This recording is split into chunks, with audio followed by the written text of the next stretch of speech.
getting more money to Coloradans, but when? We need to get the relief to them immediately. I don't know what this last-minute gambit is all about. It really is a disgrace. Another government shutdown deadline looms with no signature on the $900 billion stimulus bill. And a stench coming to Boulder County? The smell is going to be horrendous. There's a significant double standard and hypocrisy, frankly. Commissioners were ready to build until Contact Denver7 stepped in. And expanding his new home. Donations from Denver7 Gives still going to help wildfire families in need. That is great. I can't tell you how much this helps. Now, before we get to the latest on the stimulus bill, we want to quickly get to some breaking news. Just within the last half hour, President Trump has issued 26 new pardons. They include two of his longtime associates, Roger Stone and Paul Manafort. Stone was convicted of lying to Congress about his efforts to damage Hillary Clinton's campaign during the 2016 election. Manafort was convicted of tax and bank fraud. The president also pardoned the father of his son-in-law, Jared Kushner. This is on top of the 15 pardons he issued just yesterday.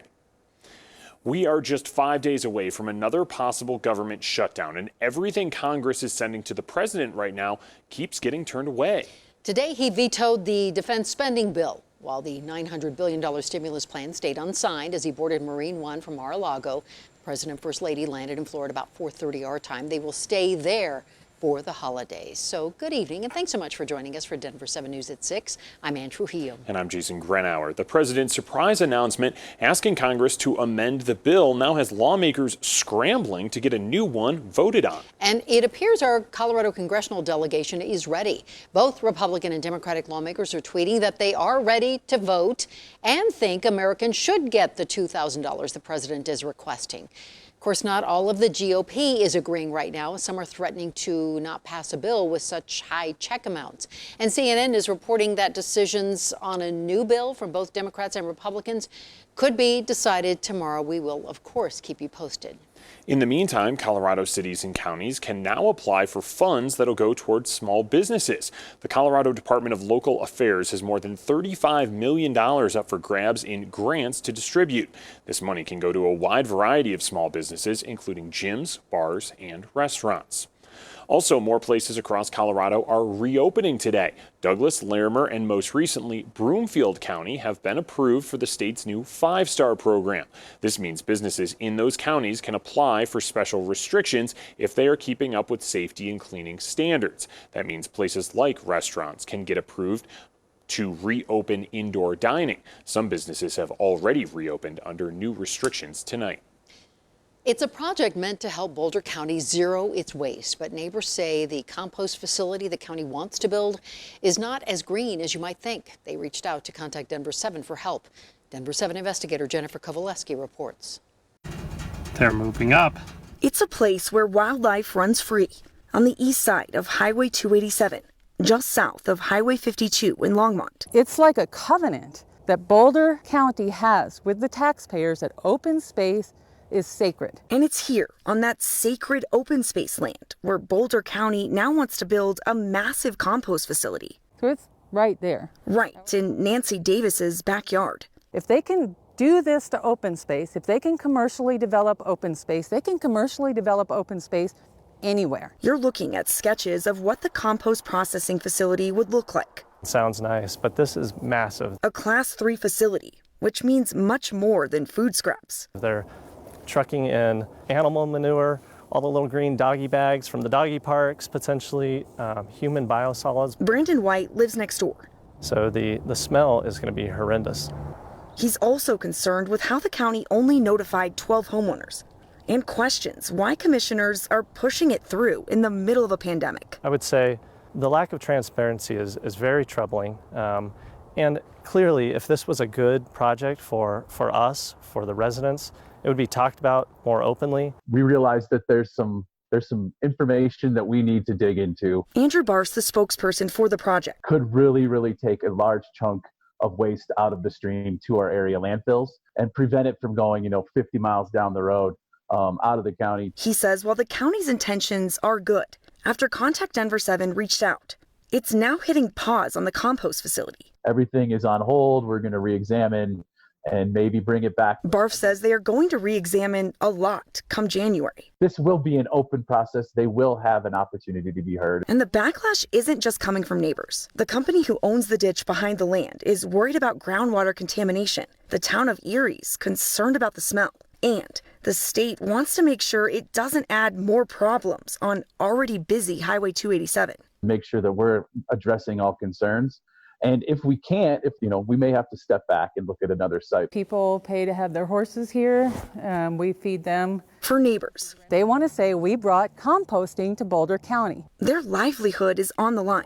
They want to say that they did this.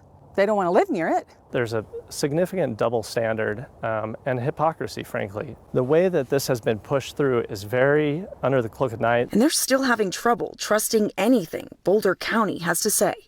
I'm Denver7 investigator Jennifer Kowaleski. Boy, knocked over semis, snow blowing over the roads. The drive to the mountains was a mess, and high winds were rough out in the high country. And here in the metro, it was chilly, but the skies were sunny. Meteorologist Stacey Donaldson is in our remote weather center tonight. Stacey, we're still in that weather action day for those high mountain winds.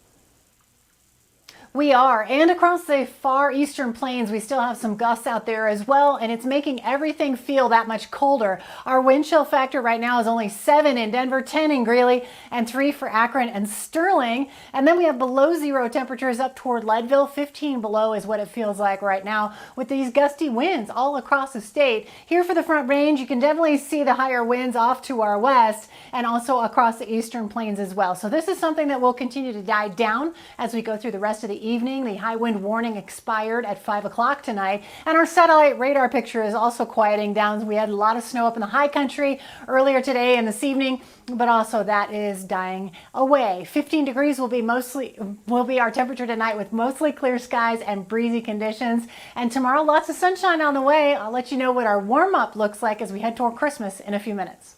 Stacey, thank you. What a year it's been. Wildfire season was historic here in Colorado, and surrounding communities are still recovering from the damage. But thanks to your donations, our Denver7 Gives Fund is still helping those who need it most. Here's Denver7's Sean Toll. I didn't really think the fire was going to get to me, so I didn't grab hardly anything other than a basket of clothes and a couple guns. Within that same day, everything was gone. The pictures from Michael Jamison's property on Storm Mountain just west of Loveland tell a pretty dark picture. It's depressing. Yeah, I mean, Storm Mountain was so beautiful and now it's burnt to a crisp. But at least they stopped it before it got to too many of the houses. But some, like his, were lost to the Cameron Peak fire. Cameron Peak fire burned everything right down to the dirt. He and neighbors have been trying to help each other rebound and rebuild. My neighbors actually got together in Jellystone Campground in Estes, donated a camper to me. And thanks to the Denver7 Gives Colorado Wildfire Victim Fund, we wanted to help him get back up too. Check for he's $2,500 at Home Depot. So. Oh, that is so wonderful. So $2,500 to spend at Home Depot to put a patio on the camper to help him survive the winter. I'm not used to this sort of thing, but boy, it is wonderful. It helps me more than I can say. So he could start loading up with all the wooden supplies he needs. Park that right there. An early Christmas gift for Jamison after the devastating loss. Oh, it's wonderful. I can't say enough about you guys and everyone that has helped. Yeah. Grateful for the help of others at a time when needed most. But that wasn't all. If we can maybe sweeten your Christmas a little bit, that means a lot to us. So very much so.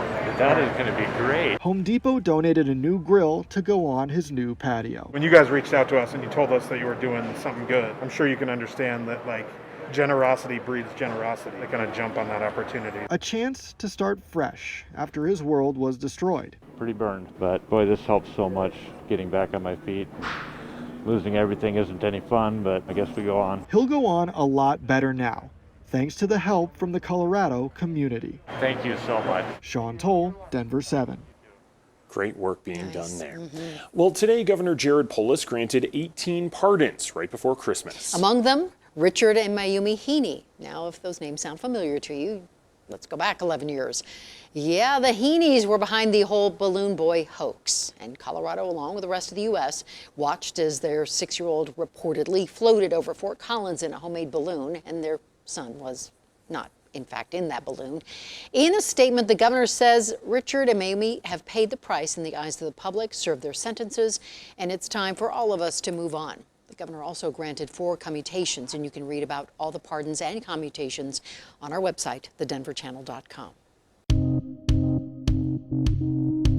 Bringing back the joy of a classic toy. Now you can keep your Hot Wheels cars racing at top speed. Those tiny cars you loved as a kid, now a collector's item bringing enthusiasts to Colorado. Basically came into the empty shell that this store was and built it out completely and planned it out and then started stocking inventory. How the new shop is helping one family get back on their feet. Plus, getting out in the cold, items you can rent to go explore Colorado's wilderness.